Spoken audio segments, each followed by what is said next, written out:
Good morning, শুভ সকাল বন্ধুরা। কেমন আছেন আপনারা? সবাই নিশ্চয়ই খুব ভালো আছেন, আমিও খুব ভালো আছি। আজ হলো বুধবার, ঘড়ির কাঁটা 11:30 ঘরে। গতকালকের তুলনায় আজকে আমার গায়ে পায়ের ব্যথা 90% কম বলে মনে হচ্ছে। এটাই যা সুখের খবর। আর আমার গায়ে পায়ের ব্যথার খবর শুনে আপনারা অনেকেই অনেক ধরনের মন্তব্য করেছেন। কেউ বলেছেন ইউরিক অ্যাসিডের সমস্যা হতে পারে, কেউ বলেছেন আর্থারাইটিসের সমস্যা হতে পারে।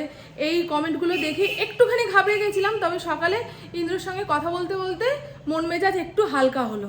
ইন্দ্র বলছে যে কোনো রোগ খুব তাড়াতাড়ি চিকিৎসা শুরু হয়ে গেলে সেটা নির্মূল হয়ে যায়। আমি তো ভাবছি এই ইউরিক অ্যাসিড আর আর্থারাইটিসের ব্যথা আমার সারা জীবন থাকবে, এ আর কমবে না, এর ওষুধ নেই, এই রোগ নিয়ে ব্যথা বিষ নিয়েই আমি মরবো, বুঝলেন তো? এইরকমই যত বয়স বাড়ছে ওই হালকা হালকা ব্যাপার নিয়ে এত এত চিন্তা করছি। যেই রোগটা নিয়ে চিন্তা করছি সেটাতে হয়তো কিছু হবে না, অন্য রোগ এসে শরীরে জুড়বে। আর আজ আমার ইন্টারমিডিয়েন্ট ফাস্টিংয়ের 3rd ডে। 7টার সময় ঘুম থেকে উঠেছি, এখন 11:30 মতো বাজে। শুধু জলের ওপরে ছিলাম। পুপুকে ম্যাঙ্গো শেক বানিয়ে দিয়েছি, ওই আমদুধ যেটাকে বলে, ওটা খাচ্ছে। আর ইন্দ্রকে আমমুড়ি দিয়েছি। দেখতে পাচ্ছেন? এই 3 দিন ইন্টারমিডিয়েন্ট ফাস্টিং করার পরে এই জায়গার মাংস একটু হালকা বলে মনে হচ্ছে। এই যে পুপু সারাক্ষণ কপালে হাত দিস না বাবা, কপালে হাত দিয়ে বসে না, তাহলে আরো বেশি চিন্তা ভাবনা মাথার মধ্যে আসে। চলুন এবারে আমি আমার বডি ওয়েটটা মাপি।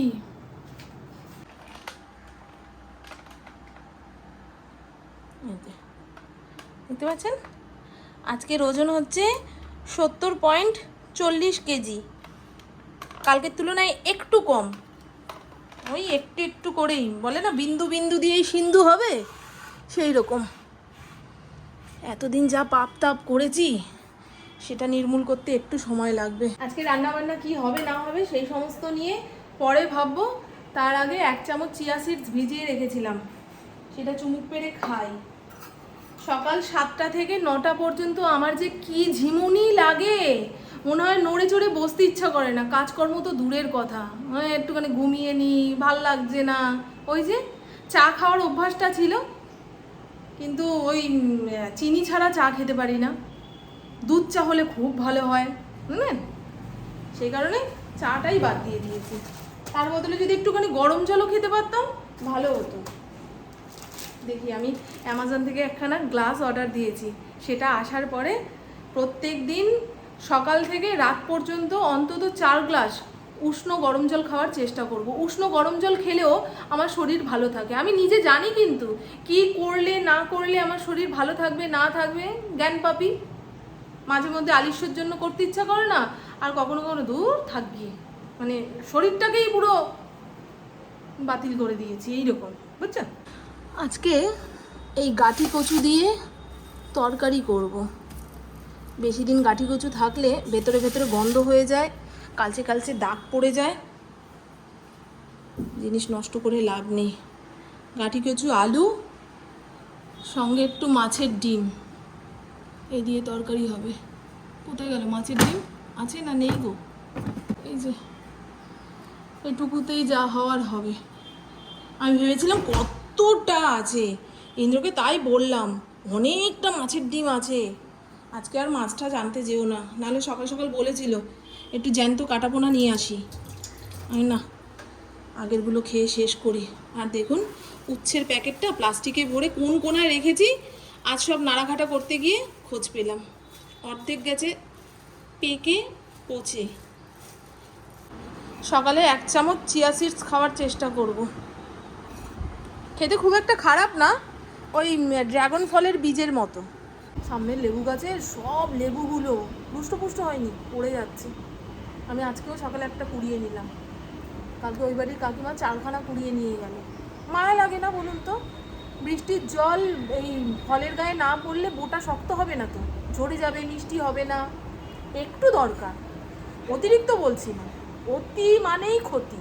সে যে কোনো বিষয় হোক না কেন, ভালোবাসা ঘৃণা অতিতেই ক্ষতি। বৃষ্টি গরম, এখন বৃষ্টি ডাকছি, যখন বৃষ্টি দিয়ে পচিয়ে মারবে তখন বলবো বাবা বৃষ্টি এবারে যাও। আপনারাই বলবেন এই তো বৃষ্টি চেয়েছিলে। আমি অতিরিক্ত কিছুই চাই না।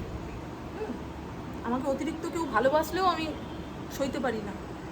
কেউ অতিরিক্ত আঁকড়ে ধরলেও আমি ঠিক থাকতে পারি না, মানে ছাড়তো বাবা, বুঝেছেন? চলো না চিয়া সিডস খেয়ে নিই।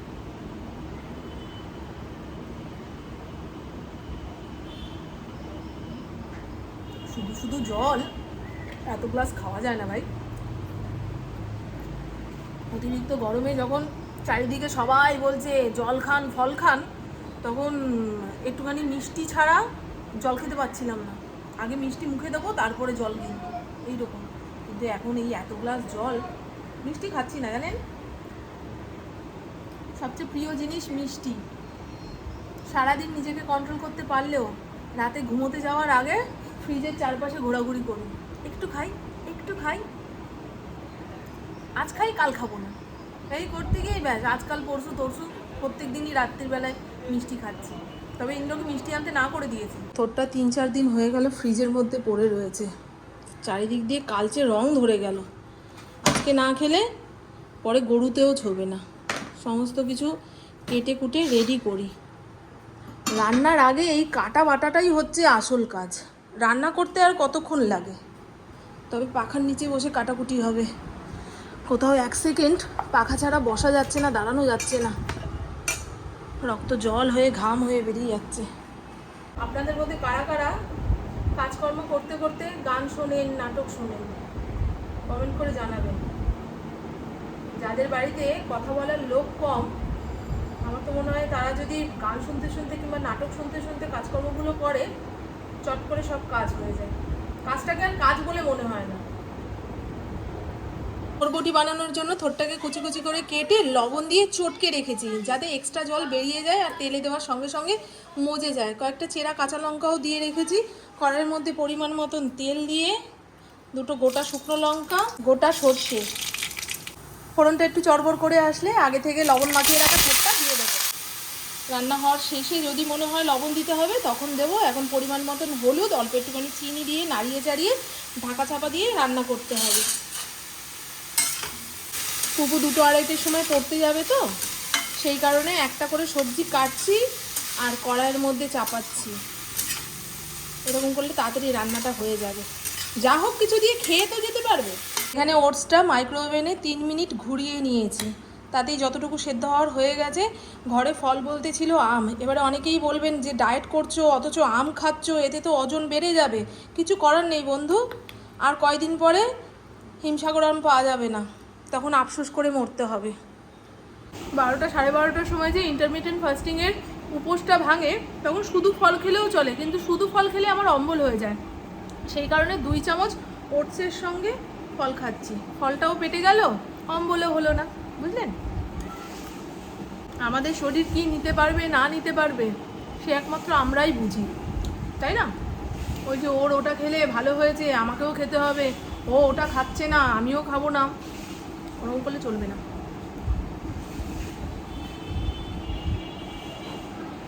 গাঠিটাকে ভালো করে সেদ্ধ করে জল ফেলে দেব। এর আগের দিন গাঠি প্রেসার কুকারে 4খানা সিটি দেওয়ার পরেও আমার দিকে তাকিয়ে রয়েছে।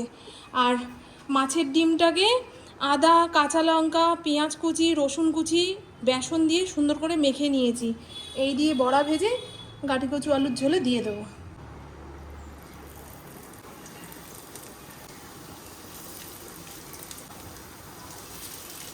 একটু বড় বড় করেই ভেজে ফেললাম, সবার পাতে 2টো করে পড়লেই চলবে। রাতে আবার অন্য কিছু বানাতে হবে জানেন। আমার দুপুরে রান্না বান্না কমপ্লিট। থোর বটি একটু ঝাল ঝাল করেই বানালাম। পুপু ঝাল খেতে চাইছে না। কালকে একটা লঙ্কা টলে ভাত মাখিয়েছি, বলে কি ঝাল। আমি ঠিক আছে কাল থেকে লঙ্কা আনা বন্ধ করে দেবো। বলছে না না আমি ঝাল খেতে পারছি। কাঠি কচু আলুর তরকারি মাছের ডিমের বড়া দিয়ে করেছি। বড়া ভাজার সঙ্গে সঙ্গে খালি খালি 2-3টে খেয়ে নিলাম, গোনাগুন্তি, সবার 2 টুকরো করে। এখানে রয়েছে উচ্ছে আলু ভাতে, অনেকগুলো উচ্ছে দিয়েছি আর 1 টুকরো আলু দিয়েছি। নাহলে উচ্ছে ভাতে না আঠা আঠা হয় না, ঝরঝর করে হাত থেকে পড়ে যায়। ফরিনকে সকালে একটা বড় আম দিয়েছি, সেই কারণে 1:30 বাজার পরেও ও আমার মুখ দেখতে আসলো না, মানে খেতে চাইলো না। এখন ওকে ডেকে খুঁজে খেতে দিই, পুপুকেও ভাত মেখে ঝুঁকে খাইয়ে দিই। দেখেছেন 12টার সময় ওইটুকু ওটস আর আম খেলাম বলে এখন পেটের মধ্যে চুঁই চুঁই খিদা পায়নি। নাহলে ওদের খেতে দেওয়ার আগে আমাকে থালা নিয়ে বসতে হতো, আর আমার পেট ফাঁকা থাকলে মাথা কাজ করে না, বুঝছেন? সেই কারণেই তো না না বাবা বিরক্তি চলে আসবে।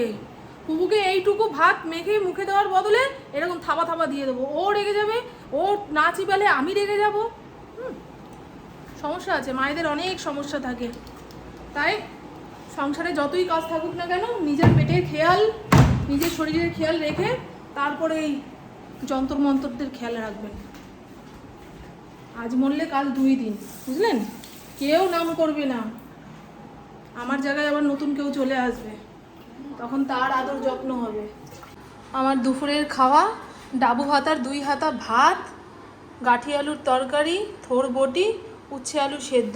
আমাদের ইন্দ্র না খুব একটা তিতা খেতে পছন্দ করে না, আমার চাপে পড়ে খায়, ওর জন্য অল্প একটুখানি উচ্ছে আলু সেদ্ধ রেখেছি। আসো মা, পুপুকে খাইয়েও দিয়েছি, পুরো ভাত খেতে পারলো না। বুধবার দিন এই পড়তে যাওয়ার তাড়া থাকে, অল্প একটু ভাতও ওর চোখে এত মনে হয়। এখন সময় বিকেল 5টা, পুপু টিউশন থেকে অনেকক্ষণ আগে এসে ইন্দ্রর একটা ফোন এসেছিল, হুটোপাটি করে বেরোলো। আর আমি ভেবে রেখেছি আজকে অন্য দিনের তুলনায় একটু তাড়াতাড়ি হাঁটতে বেরোবো। আগামীকাল বৃহস্পতিবার, তাই বাসন কোসনও মাজতে হবে ঠাকুরের, সেগুলো এখন মেজে ঘষে রেডি করে রাখি। ইন্দ্র আধা ঘন্টা 1 ঘন্টার মধ্যেই চলে আসবে, ও আসলে ছাদে গিয়ে 10-20 মিনিট বসবো, তারপরে বেরোবো হাঁটতে। বাবারে অনেকগুলো বাসন হয়েছে গো। ওই এই হাতের কবজিতে জোর কমে গেছে, ভারী জিনিস তুলে ধরতে পারি না, আবার জামা কাপড় চিপড়াতেও পারি না। এই কবজির কাজটা মনে হয় খুলে পড়ে যাবে। সবে গায়ের ব্যথা বিষ কমেছে, পুরোপুরি সারতে দেরি আছে। কেমন মেঘলা মেঘলা লাগছে না গো। আজকে মাছের ডিমের তরকারিতে একটুখানি পেঁয়াজ রসুন দিয়েছি, এখনও পর্যন্ত ঢেকুর উঠছে। একটুখানি গ্রিন টি খেতে পারলে ভালো হতো। কাজকর্ম সেরে যতক্ষণ না নিচের ঘরে যেতে পারছি, কে আর গ্রিন টি মুখের সামনে এনে ধরে। আমি ঘরটা মুছে নিই, বাসন কোসন মাজা হয়ে গেছে সব, আমি জানি তো। ঘর মুছতে না মুছতে 5 মিনিটের মধ্যে শুকিয়ে কাঠ। আমাদের সামনের মিষ্টির দোকানে সিঙ্গারার পুর বানাচ্ছে, এত ভালো লাগে এই গন্ধটা। এই গন্ধর জন্যই মনে হয় 4-5খানা সিঙ্গারা কিনে এনে মুড়ির সঙ্গে মেখে খেয়ে নিই। বাসনগুলো পুকুর করে রাখি, নাহলে জলের দাগ হয়ে যাবে।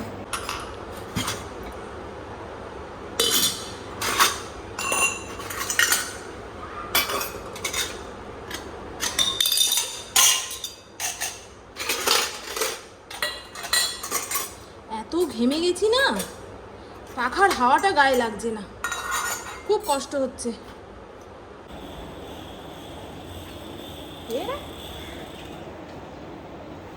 বাচ্চাদের সেই বন্দুকগুলো হয় না, ওই বন্দুকের আওয়াজ এক নাগাড়ে হলে মাথা ধরে আসে। পাশের বাড়ির বাচ্চাটা মনে হয় ওই বন্দুক নতুন কিনেছে, সকাল বিকাল দুপুর নিয়ম করে ঘ্যারার ঘ্যারার ঘ্যারার ঘ্যারার ঘ্যারার ঘ্যারার। আর এখন প্রতিটা বাচ্চাই নিজের বাড়িতে একা, কি নিয়ে খেলবে, কাদের সঙ্গে খেলবে। পাশের বাড়ির লোকের মাথা ঝালাপালা হলো না মায়ের বকা খেলো, ওই সমস্ত দেখার দরকার নেই। যেটা নিয়ে ক্ষণিকের শান্তি সেটা নিয়েই খেলে। ও প্রভু, বাবা কোন বন্ধু ঘুরতে গেছে, সেখান থেকে হিমালয়ের ছবি তুলে পাঠাচ্ছে, উনি কত আনন্দ। আমরা কবে যাবো গো? এই তো হিমালয় দেখে গেলাম, 19 সালে দেখলাম। আরে সালে সালে দেখলে হবে? 6 মাস অন্তর অন্তর বাড়িঘর তালা লাগিয়ে চলে যেতে হবে। দিনের অন্যান্য সময়ের থেকে এই সময়ের আকাশের রংটা পুরো অন্য রকম। বেলা শেষ হলো, সন্ধে নামলো। আর একটু আগে আসলে সূর্য ডোবাটা দেখাতে পারতাম, ওই ডোবাটাই দেখাতে পারবো। সূর্য ওঠা যে কোন কালে দেখেছি সে আমি নিজেই ভুলে গেলাম। বেলি গাছের যেই ডাল থেকে একবার ফুল পেয়ে গেছি, সেই ডালগুলো ছেটে দিলে আবার নতুন ডাল গজাবে, অনেক ফুল পাবো। বর্ষার আগে প্রত্যেকটা গাছের ডালপালা একটু ছেটে দেওয়া দরকার। এত বড় গাছ, এদিকে গোড়ায় কোনো খাবার দিচ্ছি না। এবারে রথের মেলা থেকে অনেকগুলো ফল গাছ কিনবো, সেটাই চিন্তা ভাবনা করেছি। ক্যারেটগুলোর মধ্যে তো মাটি ভরে রেখে দিয়েছি, আর কয়েকটা খালি ক্যারেট রয়েছে, মাটির ব্যবস্থা হয়ে গেছে। একটুখানি গোবর সারের ব্যবস্থা করলে মাটি গোবর একসঙ্গে ভরে যদি ক্যারেটের মধ্যে রাখতে পারি, তাহলে গাছ ভালো হবে। শুধু মাটিতে না, এই ক্যারেটে কিংবা টবে গাছ ভালো হয় না। কি ভালো লাগছে চারপাশটা। মাধবীলতা গাছে দেখুন ডালে ডালে ফুল। কিছুদিন আগে আফসোস করছিলাম না যে সবার বাড়িতে মাধবীলতা গাছ ডাল ভেঙে ফুল দিচ্ছে, আর আমার বাড়ির গাছের অবস্থা দেখুন। কিন্তু এখন অনেক ফুল ধরেছে। গতকাল হাঁটতে যাওয়ার আগে ঠিক করেছিলাম 6:45 আগে বেরোবো। এখন ঘড়ির কাঁটা ডট 6:45 ঘরে। পুপু হেলদি খাবার খাবে। সকালে ফল দিয়ে শুরু হলো, আর বিকেলে ম্যাগি দিয়ে শেষ। এখন ঘরে ম্যাগির প্যাকেট দেখেছে না, যতক্ষণ না শেষ হবে ওর এই হেলদি খাওয়া থামবে না। দুপুরে এই কটা ভাত খেয়েছে। পড়তে যাবে সেই একটা তাড়া থাকে। পেট ভরে খেয়ে গেলে নাকি ওই 2-2.5 ঘন্টা বসে থাকতে পারবে না।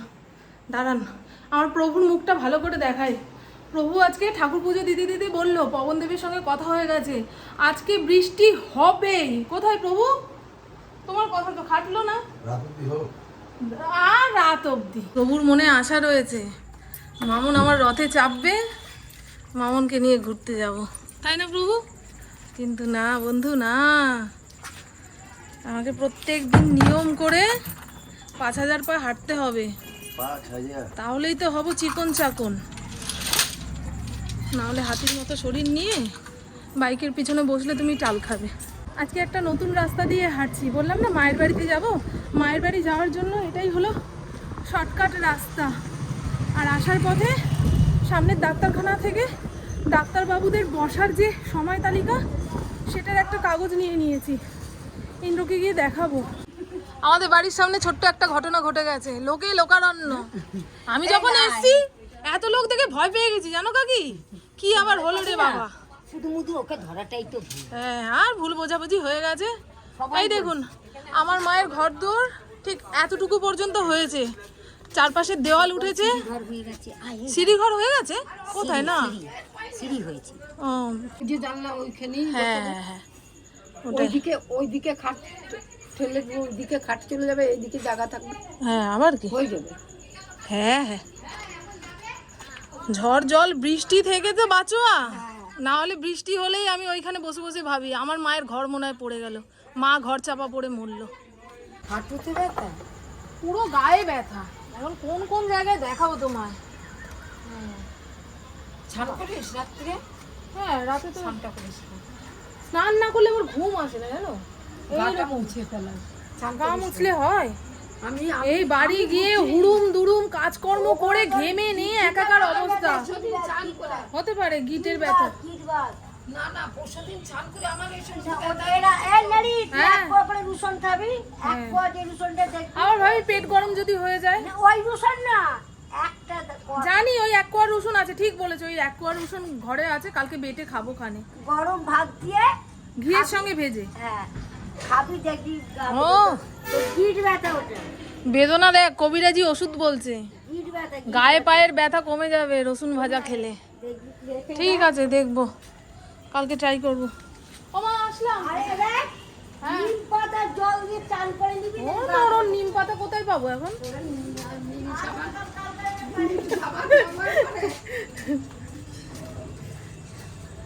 চলুন বন্ধু। এতে আসার সঙ্গে সঙ্গে স্মার্ট ওয়াচটা হাত থেকে খুলে পড়ে গেল। দেখেছেন বেল্টের কি অবস্থা? একটা নতুন বেল্টের অর্ডার দিতে হবে। ভাগ্যিস রাস্তাঘাটে খুলে পড়ে যায়নি। দুপুরে ভেবেছিলাম রাতে কিছু রান্না করতে হবে, না, এই দেখুন এতটা থোর বটি রয়েছে, গাঠি কচু আলুর তরকারি রয়েছে। এখন ঘড়ির কাঁটা 8:36 ঘরে। এখন আর কাজকর্ম কিছুই করব না, যা হবে সকালে গা হাত পা ধুয়ে ওপরের ঘরে যাই। আসার সময় একটা টোটো অটো পেলাম না, যেই দেখেছে একজন প্যাসেঞ্জার মুখ ঘুরিয়ে চলে গেল। তো আমার বকবক আজকের মতন এইটুকুই। আপনারা সবাই খুব খুব খুব ভালো থাকবেন, নিজের শরীরে খেয়াল রাখবেন, সুস্থ থাকবেন, আর অল টাইম স্মাইল করতে হবে। টাটা, খুব ভালো থাকবেন। যাওয়ার সময় রাস্তাঘাটে এক ফোঁটা হাওয়া পেলাম না, আসার সময় দেখি হাওয়া দিচ্ছে। খেয়ে দিয়ে সবাই মিলে ছাদে যাব। ইন্দ্র বিকেলেই বলে গেছে, মামুন রাতে শোয়ার আগে ছাদে আসবে। আমি হ্যাঁ, তোমাদের যদি ইচ্ছা থাকে আসবো। রাতের দিকে সব ঘরে ঘরে এসি চালিয়ে দেয়, ওই এসির হাওয়া ফেলে কেউ আর ছাদে যেতে চায় না, বলাটাই সার। আমি সবাইকে ডাকবো, তখন কেউ রাজি হবে না। এই তো হলো গল্প।